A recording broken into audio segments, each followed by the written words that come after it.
ఈనాడు వచ్చి 2 పనులు చేసింది. ఒకటి, ది మౌల్డ్ ఆఫ్ ట్రెడిషనలిజం అనే దాన్ని బ్రేక్ చేయటము. 2, మారుమూల గ్రామీణ వార్తల్ని పేపర్కి ఇవ్వటం. ఎంత చిన్న వార్త అయినా సరే ఆ ప్రాంతంలో వాడికి అదే చాలా పెద్ద వార్త.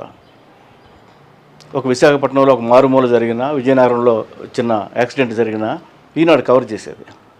అంతకుముందు అది చాలా తక్కువ ఉండేది. అలా వైజాగ్లో ప్రారంభమైన ఈనాడు వెంటనే 76లో హైదరాబాద్లో ప్రారంభమైంది, 81లో విజయవాడలో ప్రారంభమైంది, 82లో తిరుపతిలో కూడా ఉంది.